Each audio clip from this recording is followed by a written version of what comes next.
Bien. Ya estamos de vuelta entonces. Bueno, ¿alguna pregunta antes de continuar? Vamos a hablar ahorita sobre lo que es seguridad alimentaria, un poquito, ¿ya? No es mucho, así que vamos a terminar temprano hoy, ¿ya? No se olviden que mañana hay examen, ya de toda la materia, así que va a ser hasta lo que avance ahorita, que no es mucho, ¿ya? Bien, sí, mañana es el examen, ¿ya?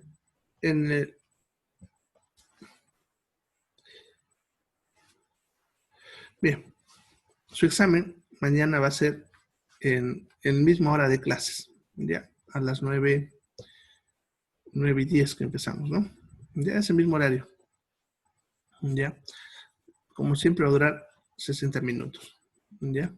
Eso significa que van a estar hasta las 10:10, ¿cierto? Bien. Sí, en el mismo horario, ya. Bien, cuando hablamos de seguridad alimentaria, hay que entender que necesitamos comer, obviamente. Sin embargo, pudiesen llegar diferentes tipos de agentes químicos o agentes incluso infecciosos a través de los alimentos, ¿ya? Estos pueden llegar a desarrollar enfermedades leves que curan fácilmente, como enfermedades también bastante severas que pueden llegar a producir la muerte del paciente. Incluso algunos pueden generar patologías de evolución crónica, no significa que vayan evolucionando durante años, ¿ya? Entonces, el riesgo que nosotros tenemos a través del consumo de alimentos ya siempre es elevado, ¿ya? Principalmente si no se toman en cuenta medidas sanitarias adecuadas, ¿ya? Bien, entre los riesgos que pudiésemos tener en cuanto a la parte alimenticia, ¿ya? Tenemos que puede haber una alimentación inadecuada, ¿ya? La alimentación inadecuada como riesgo biológico está en relación al régimen alimenticio que yo pueda llevar dependiendo del acceso que tengo a los diferentes nutrientes. No sé si alguna vez ya les hablé, creo que en bioquímica, si es que la he llevado, y si no, ya la van a aprender. Que por ejemplo aquí en Santa Cruz tenemos un riesgo en cuanto a lo que es la vitamina B1 y la B6, ya que los alimentos que consumimos habitualmente en nuestro medio contienen muy poco de esta vitamina, ya, para nuestro medio, porque eso varía dependiendo del lugar, por si acaso. Ya, si se van a otra población, otros alimentos, otros nutrientes serán el riesgo, ¿no? Pero para nosotros actualmente también, porque antiguamente había otros riesgos. Ya, es eso, ¿ya? Sucede que la vitamina B1 y B6 son escasas en los alimentos que consumimos aquí habitualmente. Por lo tanto, vivimos en el borde. Yo le llamo vitaminas borderline. O sea, que están justamente en el límite entre que estamos bien y que nos falta, ¿ya? El consumo de ciertos productos como el alcohol puede favorecer la eficiencia de estas vitaminas, ya que el alcohol actúa como una antivitamina de varias moléculas llamadas vitaminas, ¿ya? En casos severos, como lo que vivimos aquí en Bolivia en la década de los 80, puede haber también intensos grados de desnutrición en todas las edades, pero principalmente afecta más fácilmente a los niños, ¿ya? Ese es uno de los riesgos en lo que hablamos de seguridad alimentaria, ¿ya? Una alimentación inadecuada. Otro es la contaminación microbiológica de los alimentos, o sea, que los alimentos se contaminen por agentes infecciosos que puedan provenir desde la fuente, ¿no? Que ahí se puede contaminar por riego, ¿ya? También puede ser el proceso de recolección, ¿ya? Puede ser en el transporte, ¿ya? O en el expendio, en la venta, ¿no? En la venta de los productos, al manipular los alimentos, pueden contaminarse con las manos, ¿ya? Otro problema en cuanto a seguridad de los alimentos, tendríamos lo que son los tóxicos naturales, ¿ya? Los tóxicos naturales son sustancias químicas que no son consideradas contaminantes, pero sí pueden producir ciertos tipos de enfermedades. ¿Ya? Por ejemplo, la yuca ya tiene un químico, ¿ya?, que puede producir cuadros de intoxicación bastante severos cuando la yuca está cruda, ¿ya? Al momento de hacerla cocer la yuca, por ejemplo, este químico desaparece. Por lo tanto, comer yuca cocida es bien seguro. Pero pudiese pasar que no la haya hecho cocer bien, usted sabe, ¿no? Entonces, puedes haber absorbido esa toxina y tener cuadros de intoxicación, ¿ya? Es un ejemplo porque hay muchos, ¿ya? Muchos alimentos pueden tener tóxicos naturales. Tengan en cuenta que las plantas también se van a defender de que no las comamos, ¿ya? Entonces, ellos producen sustancias químicas. Solamente que el ser humano, a través de ciertos métodos, ha aprendido a eliminarlos o a evitarlos, ¿ya? También podemos ingerir tóxicos ambientales en los alimentos. En este caso estaríamos hablando de lo que ya hemos hablado en el agua, pesticidas, metales pesados, fenoles, benzopirenos, etcétera, que pudiesen llegar a nosotros a través de los alimentos. Y el riesgo también estaría dentro de lo que son los aditivos. Ya, los aditivos alimentarios son una gran variedad de sustancias que se colocan con diferentes fines, ¿no? Como por ejemplo, darles color, sabor, olor, conservantes, ¿no? Sustancias químicas que ayudan a que no se pudran más rápido y por lo tanto puedan durar más tiempo, ¿ya? No todos, obviamente, pero algunos sí pudiesen generar daño. Eso dependiendo de la cantidad también que se consume, ¿ya? Bien, entonces, esos serían los mayores riesgos en cuanto a seguridad alimentaria. Están viendo la falta de nutrientes, contaminación biológica, tóxicos naturales, contaminantes químicos ambientales y los aditivos, ¿ya? Aquí en Bolivia no hay una regulación todavía sobre este aspecto. En otros países ya manejan bastante la regulación en cuanto a seguridad alimentaria. Por ejemplo, han de ver en Chile, no sé si han visto propagandas de repente, porque dan propagandas acá, hay los famosos sellos que le llaman, ¿ya? En los cuales un alimento tiene la obligación, ahí en Chile, de poner un sello en caso de que ese alimento esté involucrado en algún factor de riesgo, ¿no? Por ejemplo, si tiene mucha grasa y te va a engordar fácilmente, le ponen un sello que dice rico en lípidos o rico en calorías, etcétera, ¿no? Si tiene algún aditivo, tiene la obligación de poner un sello que tiene tal tipo de aditivo, etcétera, ¿ya? Entonces, les obligan a las empresas y eso ha funcionado bastante bien, les cuento, porque muchas empresas han empezado a reducir estas sustancias para que la gente los compre, porque al tener sellos, la gente ya no escogía estos productos y buscaba los productos más naturales, ¿no? Bien, a ver, pregunta, dice, ¿qué alimentos tienen B1, B6? Bueno, son varios, los vamos a ver en bioquímica, pero para mencionarte en base a lo que estás viendo, los más ricos son la levadura de cerveza, los cereales integrales, no el cereal pelado, ¿ya? Y interesantemente la carne de cerdo, ¿ya? Estos alimentos, si te das cuenta, y se fue la cabeza. Las legumbres, ¿ya? Las legumbres, lo que son lenteja, poroto, etcétera, ¿ya? No son alimentos de consumo habitual. Por ejemplo, nosotros no consumimos cereal integral, muy rara vez. Y si lo hacemos, generalmente está en ese pan chama, ¿no? Esos pan negro que alguna vez nos compramos, ¿no? ¿Ya? Pero normalmente no, ¿ya? Lo que es la levadura de cerveza, ¿quién come levadura de cerveza? Nadie, pero es una buena fuente, obviamente. ¿Ya?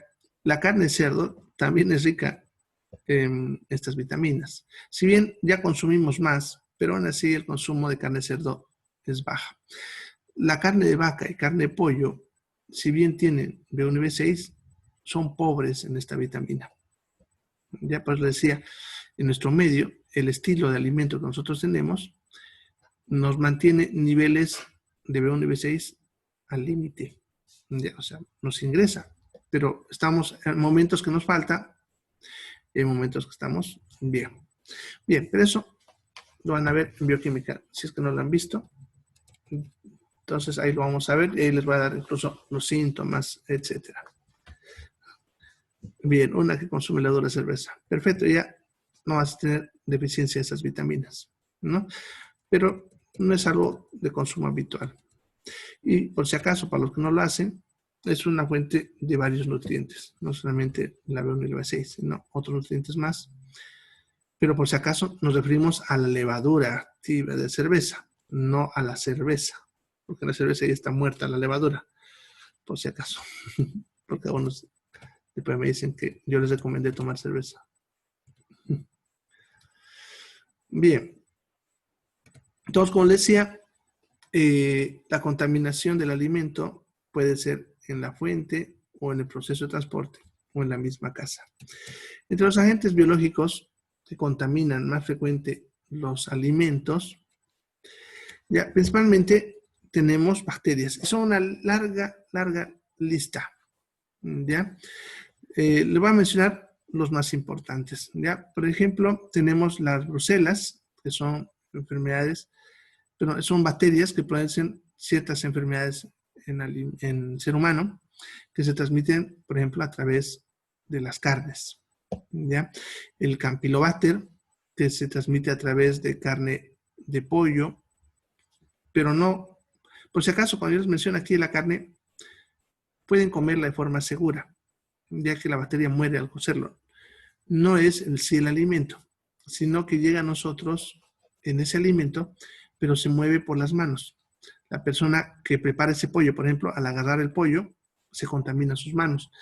¿Ya? Y si con esas manos agarra otro alimento que ya está listo, pongámosle pan, que ya está listo para consumir, entonces lo contamina, ¿no? Entonces, si bien nos va a llegar por la carne, ya es seguro comerla la carne.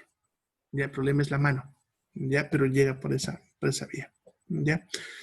Bueno, Escherichia coli, que es una bacteria que es muy abundante en la naturaleza y que nos va a llegar incluso hasta en el agua potable, ya, aunque en pequeñas cantidades. En pequeñas cantidades la Escherichia coli no suele tener mucho problema, ya, es cuando viene en grandes cantidades. Y eso se suele ver cuando se contamina el agua con restos de heces humanas, ¿ya? Y de alguna manera han llegado a la fuente de agua, ¿ya? Tienen variedades que pueden producir enfermedades, entre ellas tenemos la enterotóxica, enteropatógena, enteroinvasiva y enterohemorrágica, que son variedades de la Escherichia coli que pueden generar enfermedades. Todas estas se transmiten en los alimentos, ¿ya? La salmonela, bien conocida, ya que produce la famosa filetifoidea. Y otras salmonelas también que no producen filetifoidea, pero producen cuadros diarreicos. Estas salmonelas también llegan en la carne de pollo o en la cáscara del huevo, pero también, otra vez, comerlo es seguro. ¿Ya? Así que no tengan miedo de comerlo. El problema es la mano de quien prepara, ¿ya? Que se contamina y entonces con eso puede tocar alguna cosa, algún utensilio y mover las bacterias ahí hasta que llega a nuestra boca, ¿ya? El Vibrio cholerae es el productor del cólera, que incluso tuvimos aquí una epidemia en la década de los 80 y pudiésemos volver a tener en cualquier momento, ¿ya? Es una bacteria que se transmite a través del agua, pero puede contaminarme alimentos que han entrado en contacto con agua, como el pescado, por ejemplo, ya que son las fuentes que favorecen más fácilmente el movimiento del cólera, ¿ya? Bueno, entre los virus, todos los virus productores de diarreas, rotavirus, coronavirus, adenovirus, ya, el virus de Norwalk o Norwalk-like, que se llama, ya, y el virus de la hepatitis A, que puede llegarnos a través de alimentos contaminados también. ¿Ya? En realidad es la forma como llega a nosotros. ¿Ya? Entre los parásitos estaría la entamoeba histolítica, que es la famosa ameba, la Giardia lamblia, que también llega a través de alimentos, ¿ya? Y el Ascaris lumbricoides, ya que, por cierto, es muy frecuente en nuestro medio. ¿Ya? Entonces serían los agentes más frecuentes. Si ustedes entran al librito que les he pasado, ahí en el Classroom, van a ver que hay una lista, es mucho más larga. ¿Ya? Ustedes pueden ahí si quieren curiosear. Lo que les he mencionado solamente son los más frecuentes acá en nuestro medio, ¿ya? Porque varía dependiendo del lugar también. ¿Ya? Bien.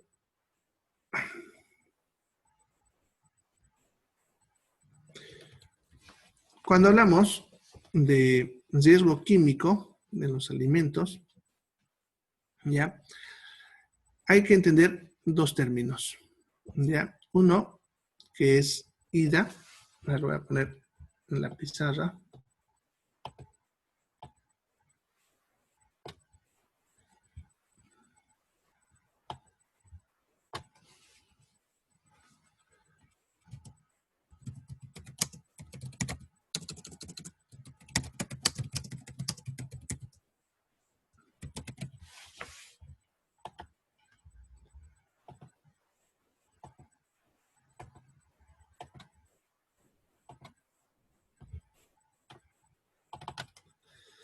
Bien, cuando hablamos de riesgo químico, esto se evalúa en base a un cálculo que consiste en determinar lo que es la IDA, ¿ya?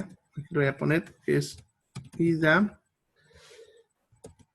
es ingesta diaria admisible. ¿Ya? Otro término que necesitamos conocer es NOEL, ya que eso significa, bueno, es un término en inglés que es No Observed Effect Level, yo lo voy a poner en español, que es valor de no efecto, ¿ya? Entonces, lo que hacemos para determinar el primero es calcular, eso sería igual a NOEL dividido entre el factor de seguridad. Ya, estos factores de seguridad lo calculan los ingenieros ambientales en base al riesgo de cada químico. ¿Ya? El valor de no efecto ya es la cantidad mínima en la que en teoría, no pudiese causar ningún daño. ¿Ya? Eso lo determinan los farmacéuticos en cuanto a lo que es la parte toxicológica, ¿ya? De todas las sustancias. Al dividir eso, obtenemos lo que es IDA. IDA, entonces, es la cantidad segura que nosotros pudiésemos consumir ya todos los días de nuestra vida, ya sin riesgo de sufrir ningún efecto. ¿Ya? Entonces, la IDA depende mucho de lo que estamos ingiriendo. ¿Ya? Eso les aclaro porque sucede que a veces van a ver, a menos ahora con el Face, sacan productos diciendo que son el enemigo del tercer mundo, ya que los americanos hicieron tal producto para que nosotros enfermemos, etcétera, ¿no? Que la Coca-Cola es mala, que otra cosa es mala, etcétera, ¿ya? Entonces,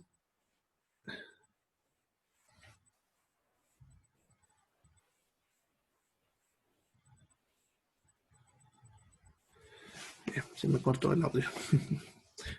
Pero yo creo que me están escuchando ustedes, solamente soy yo que no escucho. Bien, entonces,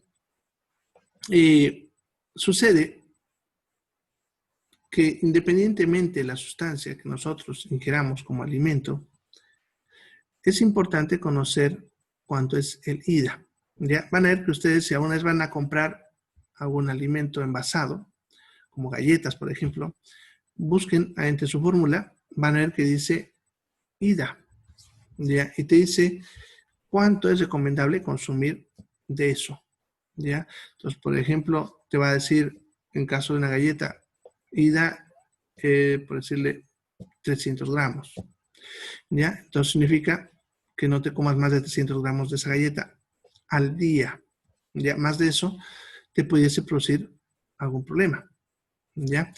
Eso es porque en alimentos es bastante difícil, ¿ya? Decir, este es más seguro que este otro, ¿ya? Porque los alimentos los tenemos que consumir, lo que les decía al principio, tenemos que alimentarnos de algo. Si yo les empiezo a hablar de todo lo que se transmite por los alimentos, como cuando doy un curso, por ejemplo, sobre enfermedades transmitidas por alimentos, ya, si a alguna vez les interesa, métanse ese cursito que lo doy los sábados. Van a ver que hablo tanto de los tóxicos en los alimentos que la gente dice, ¿y qué vamos a comer? ¿No? Porque en realidad es así. Casi todo lo que ustedes coman tiene un riesgo, por más natural que sea, ¿ya? Por ejemplo, si me dicen la Coca-Cola es mala, yo les voy a decir, ¿y la limonada? Ya, al yo ver, por ejemplo, en el Face, que ponen un retazo de carne y le ponen soda, ¿no? La Coca-Cola, ¿no? Y lo dejan y al día siguiente la carne está como deshecha, ¿no? Y te dicen, miren cómo es dañino. O ponen un tornillo oxidado y le ponen soda Coca-Cola y al día siguiente se quita el óxido. Eso es cierto, pero lo interesante, y para que vean cómo es, que si yo agarro limonada y hago lo mismo, pasaría exactamente lo mismo. ¿Ya? ¿Por qué? Porque lo que ahí está haciendo efecto es el ácido. ¿Ya? Y una limonada y una soda, los dos son ácidos. ¿Ya? Y también tenemos ciertas cantidades. Si ustedes consumen mucha limonada, van a terminar con gastritis o con úlcera. ¿Ya? Lo mismo que sería con la soda. Entonces, no existe ningún alimento natural, ya que sea 100% seguro. Todos tienen ciertos riesgos. Entonces, por eso nosotros cuando hablamos de riesgos químicos y otros en alimentos, se calcula ya cuánto es lo seguro que vos puedes consumir sin te cause daño. Y eso es lo que se llama IDA. Ya saben ahora qué es IDA, lo que es la ingesta diaria admisible, que es lo que no nos causaría daño ya si comiesen en esa cantidad todos los días. Bueno, y para terminar, hablaremos un poquito de lo que son los impactos ambientales globales en la salud. ¿Ya? O sea, algunas cosas que han estado pasando a nivel mundial y que pueden afectar la salud. ¿Ya? Pero antes de eso, hay una pregunta. ¿La hepatitis es contagiosa? Sí, es contagiosa. Se transmite por la vía fecal oral. El paciente que está enfermo con hepatitis bota al virus en las heces, como es un virus que produce diarrea junto con la hepatitis, entonces vamos a botar en las heces el virus, ¿ya? Y ese virus puede transmitirse, por lo tanto, a través de las manos de la persona que está con hepatitis, que no se lavó las manos después de ir al baño, ¿ya? O me contamina una fuente de agua, que a su vez eso puede contaminar un alimento, o moverse por vectores, como hemos hablado, de las heces a los alimentos, ¿no?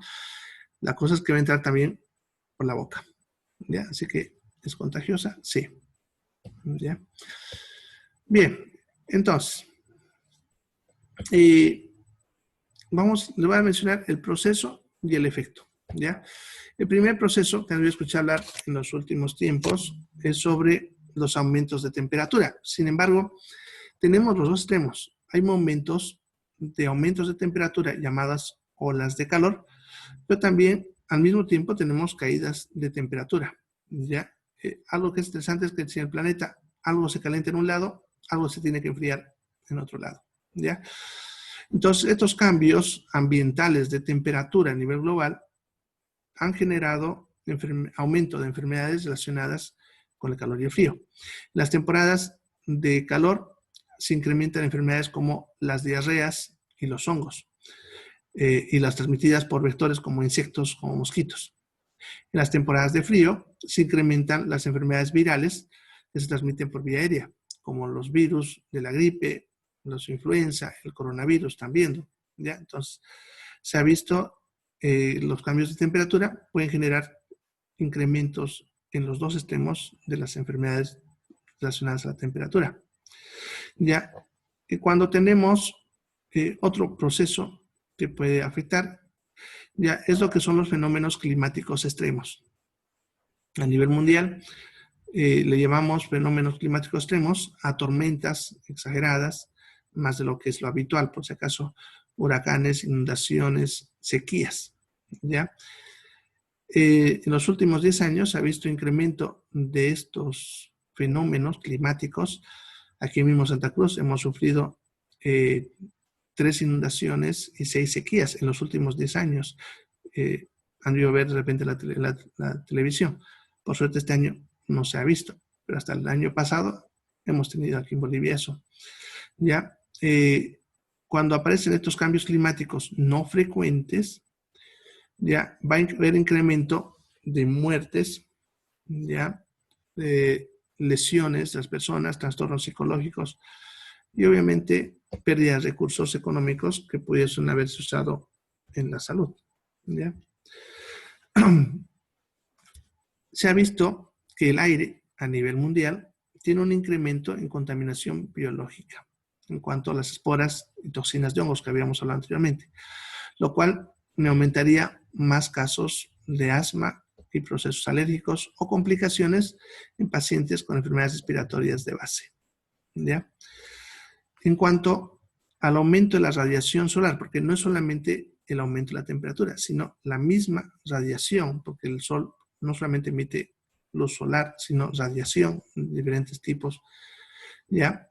Eso puede incrementar las lesiones en la piel. Se ha visto incremento de cáncer de piel, ¿ya? Principalmente en zonas donde hay alta exposición a radiación, que son las zonas que están cerca a la línea del Ecuador en el planeta, ¿ya? En cuanto a las alteraciones de ecosistemas y lo que es el movimiento de la población que va creciendo hacia zonas que normalmente no son habitables, o sea, en otras palabras, nos hemos estado metiendo a la selva, al monte, ya para crecer, obviamente, la población, ya, o sea, han estado redistribuyendo las poblaciones. Eso genera que aparezcan nuevas enfermedades tropicales. Y eso es lo que se estudia, por ejemplo, ahorita con el famoso coronavirus, que han oído escuchar hablar, que no es el único, sino hay otros más que están apareciendo. Ya han aparecido otros de menor importancia en los últimos años. Y eso se debe al movimiento del ser humano, ya que una ciudad, por ejemplo, cuando va creciendo, va metiéndose a ambientes donde normalmente el ser humano no habitaba.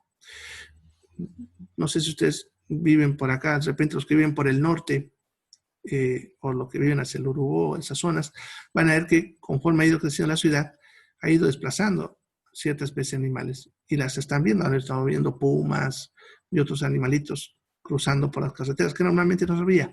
Eso es porque le hemos invadido su medio ambiente y eso puede generar que aparezcan enfermedades nuevas, conocidas tal vez, pero que no eran importantes en el humano, o algunas desconocidas.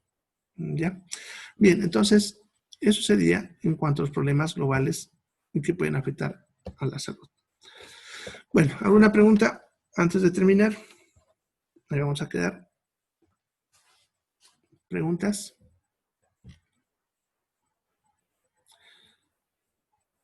Bueno, entonces nos vemos mañana en su examen. Ya a las 9:10 va a estar habilitado para que ingrese. Ya. Antes de ingresar, no se olviden, verifiquen bien su internet, que esté bien para que no tengan problemas. Por ahí lo resuelve y después no tienen cómo enviarlo. Ya, así que por lo menos verifiquen que esté bien al momento de enviar. ¿Ya? Bien, cualquier cosita de todas maneras, como siempre, en ese momento me escriben al WhatsApp para que yo vea cómo resolverles. ¿Ya? Yo estoy monitorizando lo que van escribiendo, así que voy verificando quién termina primero, quién después.